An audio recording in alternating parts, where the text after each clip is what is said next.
Welcome to Break the Cycle with Bethany Dotson, the podcast for high achieving professional women who struggle with codependency, attracting emotionally unavailable partners, and who repeat dysfunctional patterns in love. I'm your host, Bethany Dotson, and if you want to learn more about how to break your cycle in love, don't forget to hit the subscribe button and be the first to know when a new episode drops. I'll see you inside.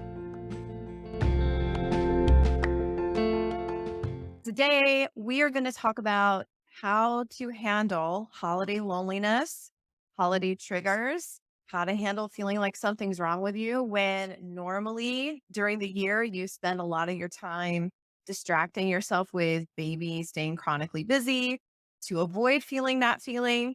Inevitably, when things start to slow down around Thanksgiving, around Christmas, Hanukkah, whatever tradition you celebrate, those feelings start to surface. And I talk to a lot of women every month, but more so every year around this time of year, who start to feel even more despondent. They start to feel even more stuck, hopeless, that they'll ever have a great relationship. And I want to talk about how to overcome that feeling. And that feeling essentially becomes a habit that you play out. It becomes a tape that you play in your mind over and over and over again. And it causes you to feel certain emotions on a daily basis. And most of the time, those emotions are based in shame or they're based in fear. They might be based in anger, but they're based in emotions that are survival emotions, meaning you don't feel safe on a certain level. You don't feel certain in your own life. You don't feel confident. A lot of people deal with shame and fear and anger in unhealthy ways. And so we're going to talk about how to overcome those feelings, which are really the core feelings of why you feel lonely and why you feel separate and why you feel like something's wrong with you. So the first thing to recognize is the story that you are creating about yourself. The story that the meaning that you're assigning you. Maybe you're 35, maybe you're 55, maybe you're 60, maybe you just got out of another unhealthy relationship. Maybe you've never had a great relationship. Maybe you look at all of your friends or your family, maybe you've got siblings and they all seem to be having a great relationships. They're in great marriages and you are not. And the default that I see so many people falling into is assigning themselves the meaning that I'm defective. There's something wrong with me. I'm damaged goods. I can't get this right. I'm a failure. And a lot of times this feeling or this meaning is strongest in people who are actually quite successful in other areas of their lives. They have a great career. They're a great mom. They're a great single mom. They're great friends to other people. They're a great confidant at work. They're a great coworker. They're a great sister. They're a great cousin. They're strong in these other roles. But when it comes down to this one area in her life, the meaning that she assigns herself is something is wrong with me. And when you have that meaning, when you say something is wrong with me, and you look outward in your life and you think, why are they getting it a lot easier than I am? Why does she have more success in love than I do? Why is she already dating somebody who's amazing and I'm not? When you start to have those thoughts, it produces feelings or emotions, energy and motion in your body. And when you have feelings in your body, your brain is producing a combination of neurochemicals, biochemicals, neuropeptides, hormones get secreted into your bloodstream. And so over time, what happens is that your body and your brain, when you're thinking this thought of something's wrong with me, and you start feeling contracted and you start feeling tense and you start holding your breath and you start feeling a weight on your chest or tightness in your chest, that feeling state in here becomes your norm. And what science shows is that the more you think something's wrong with me and the more you feel shame, fear, anger, separation, loss, betrayal, the more habitual that becomes, and that you're actually going to unconsciously engineer scenarios in your life that are going to cause you to feel more shame, fear, anger, something's wrong with me, and things of that nature. So it becomes this cycle that is hard to get out of. So the best way to start to overcome those feelings or that meaning really, and we're really talking about shame, we're really talking about because loneliness is a byproduct of shame. Loneliness is a byproduct of beating yourself up on the inside. And if you have a pattern, habitual pattern throughout your whole entire life of attracting, I said this yesterday in a post, of attracting people who are critical towards you, people who are condescending towards you, maybe people who are unavailable towards you, basically attracting a-holes. There's a high probability that the relationship that you have with you, you're kind of an a-hole to yourself. And I know that might sound a little harsh, but when we fundamentally break it down, 99.9% of the time, it's true. The inner critic, the mind, the voice in your own mind is often the biggest abuser in your life that just never goes away. So, in order to overcome that, the best thing that you can do for yourself is to develop some type of mindfulness routine. Now, here inside the work that I do with clients, we do this every day. We have a morning practice and an evening practice. And that mindfulness routine includes things like trauma sensitive yoga. Some people that I work with are yoga practitioners. Some people I work with have never done yoga. Some people have been yoga teachers and they're used to a really, really strong physical practice. Trauma sensitive yoga is not the type of yoga that gets you flexible. It's not the type of yoga that's going to get you really good arms or like a really good legs. It's not about physical benefits first. It is about retraining your brain and your body to tune in and listen to your intuition by asking what feels best for your body, asking what feels good for me in this moment. What can I do to create feeling good for myself in this moment? It develops what's called interoceptive awareness or internal awareness, just to be a little bit more in layman's terms, internal awareness. And when you are codependent and you're a fixer and you take care of everybody else's needs and you constantly ignore your own intuition, you are more skilled at exteroceptive awareness. And exteroceptive awareness or external awareness usually happens, people get really, really good at this when they have had some kind of trauma in their past, maybe childhood, maybe in a long toxic relationship, and they constantly felt like they had to walk on eggshells. And what happens when you're in those uncertain, unstable environments that are chaotic, you automatically get more skilled at perceiving what's going on out here and trying to control what's going on out here and trying to adjust your personality and your emotional state to what's going on out here, becoming a people pleaser and avoiding conflict. And so, trauma sensitive yoga and mindfulness work retrains that pattern that you have of people pleasing. It retrains the thought. You have a neural pathway in your brain and a response in your body every time you believe that something's wrong with you, every time that you look at a couple and you start to feel contracted and you feel separate. Mindfulness helps you break that cycle. It helps you break that cycle by retraining your brain to no longer run that program. And it retrains your body by learning to feel better, learning to feel at a minimum at peace, inner peace, calm, emotionally free. You don't feel constrained by the thoughts in your own mind. You don't feel constrained by ruminating about your ex. You don't feel constrained about worrying if you're going to die alone or if you're ever going to have a great relationship or if you can trust yourself again when you're ready to date. So, the best thing that you can do for yourself, especially if you have complex trauma or relational trauma, is have some kind of mindfulness practice. Here in Break the Cycle, we give our clients what I call a daily somatic protocol. Somatic means mind body. Somatic therapy is an evidence based protocol, evidence based method for healing complex trauma, which is the trauma that happens in the walls and the container of a relationship. And when you're in a relationship and you are vulnerable with that person and you let your walls down, and I hear this a lot from women, they break up with their most recent ex, they get a divorce from their most recent ex, and they tell me, I truly, truly let my walls down with this person. And I can't believe that it's turned out this way. I can't believe this person is another emotional abuser. I truly, truly felt like I was really vulnerable. When you do that inside the container of a relationship, what happens is that you suddenly start to feel very uncertain about the future. Your brain gets wired a little differently. You have major trust issues, right? And when you get into relationship scenarios like this and it causes you to have trust issues, you become more externally focused and you lose the ability to tune in and listen to yourself. And 99.9% of the time when I work with people, they always tell me they knew very early on, they sensed something wasn't right with their ex, but they didn't have the trust.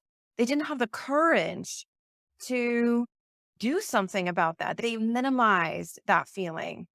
And so a mindfulness routine helps you retrain the parts of your brain. And when you do this, when you spend decades overriding your feelings and minimizing red flags, your brain actually looks different on a brain scan. The part of your brain that's responsible for turning inward and tuning into your own inner voice and your own inner guidance system and vocalizing that or acting out on that, making decisions based on that voice becomes weaker. That area of your brain, there's less activity in that area of your brain, and there's more activity in your amygdala, which is your fight or flight center. So, mindfulness work helps you retrain yourself out of that pattern. And we at Break the Cycle give our clients a morning ritual and an evening ritual. And why do we do this in the morning and in the evening? Because when you wake up in the morning, right when you're waking up, even if right now you wake up and you immediately feel anxious about your day, or you immediately dread your day, or you immediately feel overwhelmed, right when you wake up in the morning, you're passing through a brainwave state called theta. And theta is a hypnotic state. You're also most suggestible to new changes, new programming, new belief systems when you're in the theta brainwave state. And this is also true right before you go to bed.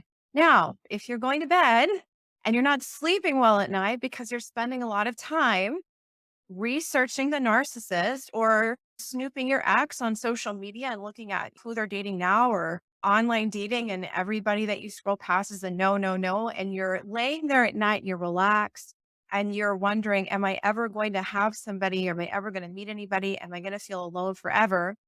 What happens is that you're just reinforcing that belief system and that programming of something's wrong with me because you're in a more suggestible state. You're more programmable right when you wake up in the morning and right when you go to bed at night.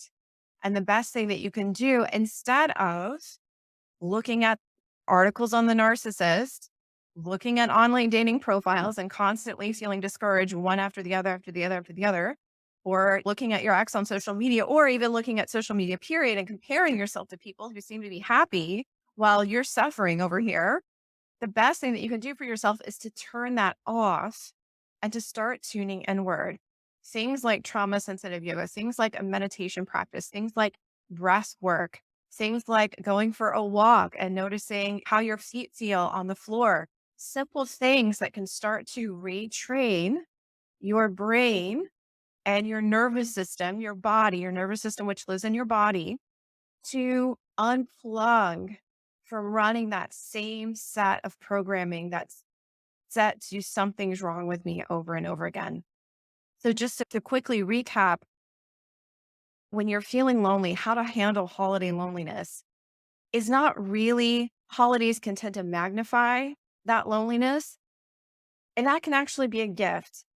But I'm not sure to give you a strategy on how to just handle your holiday loneliness and do this and do that. Because what often happens is that we get a set of strategies and we're going to apply that. So we're going to check it off our list. And then the next year comes around, or a month later, we're right back down to where we used to be because we're not addressing the deeper stuff. And the deeper stuff is usually subconscious belief systems, sometimes trauma programming from unhealthy narcissistic relationships, feeling unsafe, being a people pleaser, being a fixer, being a codependent. And in order to really get down to the root of why you feel lonely to begin with and why you especially feel lonely and it's magnified during the holidays is to first be aware of the meanings that you're making about yourself. Loneliness is a feeling, it's a state, it's temporary. We prolong those states, that feeling state by assigning a meaning about ourselves. So if the self talk that you have during those moments when you see a car that looks like your ex's on the freeway, or you walk by a couple and you remember how you and your ex used to walk together like that. And the self talk that you have is that I will never have that again, or I'm not capable of having that, or it's just hopeless for me. If that's the self talk that you have and the meanings that you're assigning yourself is something's wrong with me, you are creating a massive roadblock and you're creating more resistance to what you truly, truly want. And unfortunately, most people will fight harder to stay in their limitations, their self imposed fence, than they will to get the courage to overcome that. So if your meaning around feeling lonely is, I'm never going to get it right, I'm a failure, my kids aren't speaking to me because they're pissed off that and they're resentful that I stayed so long with their father, or I started dating this guy and they disapproved of him right away. And I can tell that they just distant emotionally with me now because they don't trust me. And your meaning that you're making about yourself is that you're a failure and that it's always going to be this way and that there's something wrong with you. If that's the story that you're buying into, you are going to keep living out that future. You're going to keep prolonging staying small. You're going to keep engineering more unhealthy situations. And you're also going to probably use unhealthy coping. Unhealthy coping looks like staying chronically busy. It looks like being a workaholic. It looks like people pleasing. It looks like saying yes when you mean no. It looks like numbing out when you feel lonely, when you come home to an empty house. It looks like pouring yourself a bottle of wine every night and needing that and looking forward to that and knowing it's bad, but you can't stop yourself. It looks like shopping and spending money on things that you don't really need in order to make yourself feel better. Oftentimes, this can even look like going back to an ex. I spoke with someone recently who had told me she was seeing somebody who was married, who had actually just gotten married, and then they started having their situationship together. But they had broken up and gotten back together upwards of 50 times. 50 times. This person knew the scenario was toxic and dysfunctional. But even that the pull was so strong because subconsciously she believed that something was wrong with her. So you have to first be aware of what meanings you're giving yourself about feeling lonely. Are you telling yourself I'm going to be lonely forever? Right. So you have to be willing to write a different story. And the best way that you can start writing a different story is to number one, unhook, start creating some distance between you and that story that you're telling yourself by developing a mindfulness routine, a somatic routine, a somatic protocol. Like I said before, somatic therapy is highly effective, more so than traditional talk therapy. Research studies show there's a research study by the National Institute of Cognitive Behavioral Therapies, Applied Behavioral Therapy, something like that, that said that women, specifically women who had been in emotionally abusive relationships, 78% of those women did not see results with talk therapy. That's a lot. 78% of those women did not see results. They just stayed the same or they got worse. And so, what we know is that every time you talk about your past or you talk about a situation that happened, your brain produces the same thoughts, your body feels the same feeling, you get the same biochemical dump in your nervous system, and you're just reliving your past. And it's not giving you forward movement. Some people find this beneficial when they're just out of a divorce or they're trying to get out of a bad relationship. It's really helpful to have that validation and a good person to list that's listening to you. But beyond that, you need proven strategies, and mindfulness work, somatic work, mind body work is one of the best things that you can do to retrain your brain out of being externally focused and fixing people and people pleasing and ignoring red flags and start to be internally focused and rebuild that muscle of tuning into yourself. Ironically, most people that I work with who have toxic relationships and who also have childhood trauma are actually very, very intuitive. They actually sense things, they feel things very deeply.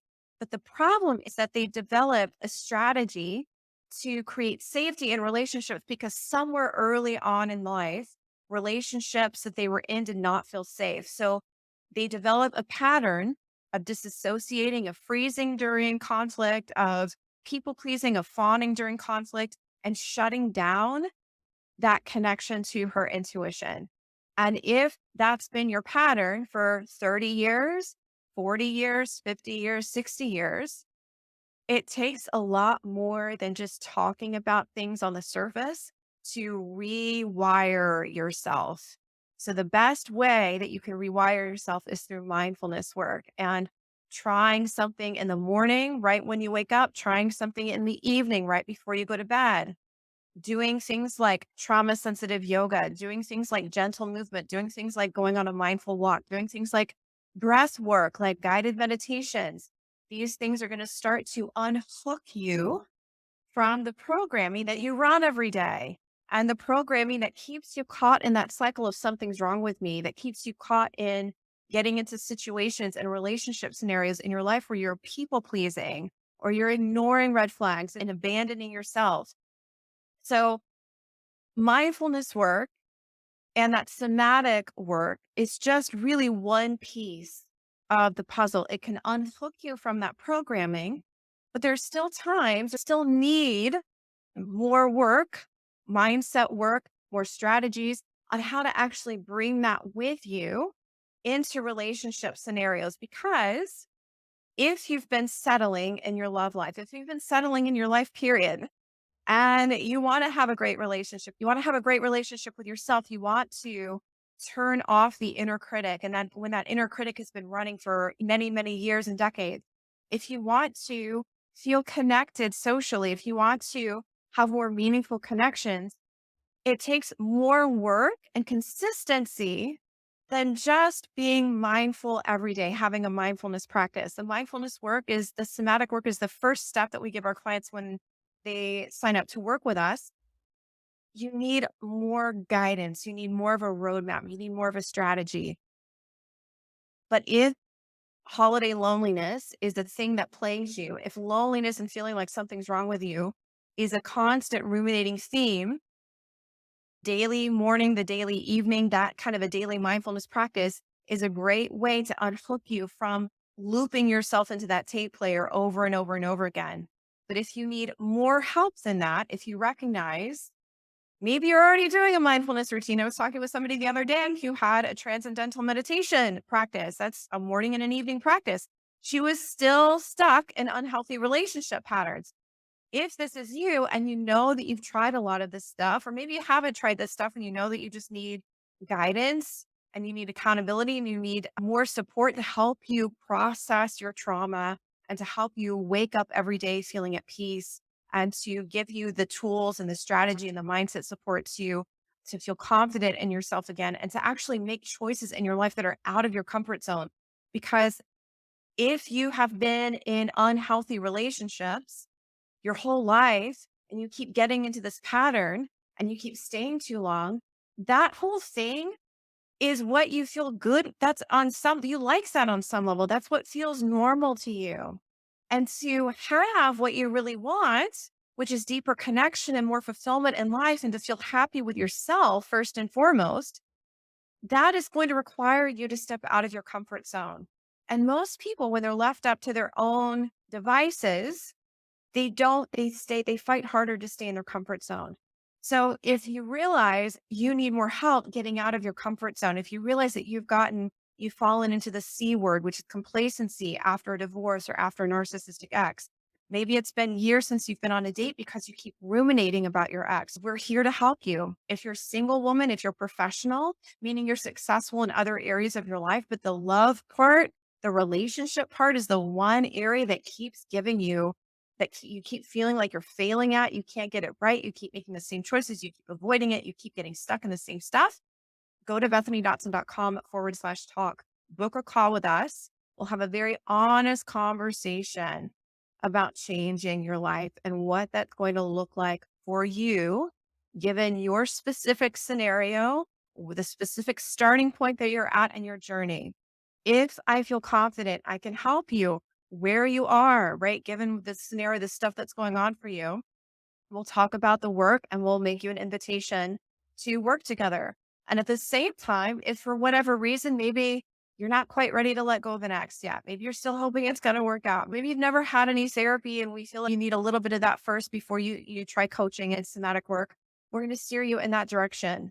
So if you're single, you're professional, you consider yourself goal oriented, you might be an overachiever. You might be an overachiever to the point where you completely ignore yourself and people please your way through everything.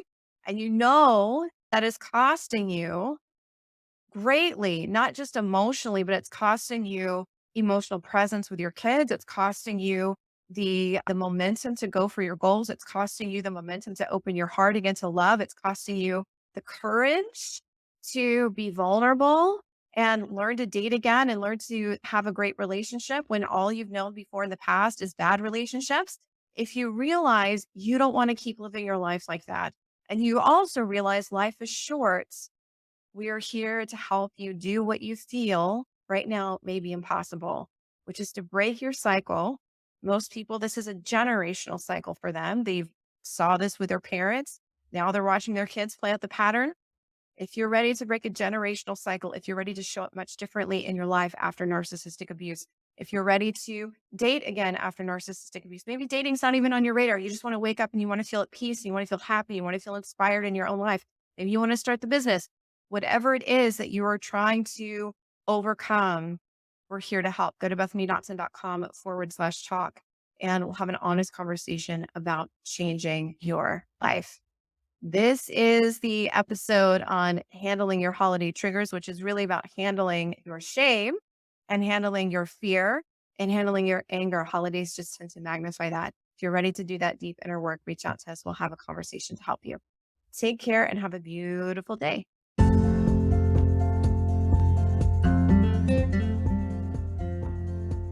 Thank you for tuning in to today's show. A brand new episode drops each week. Be sure to click and subscribe. And remember, healing trauma, codependency, and your lifelong pattern in love does not happen by itself.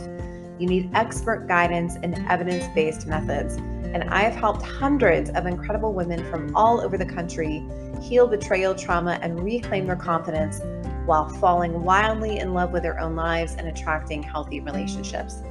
If you like what you heard today and you want to see if you're fit to work with us, go to BethanyDotson.com/talk. That's BethanyDotson.com/talk and book a call to speak with us today.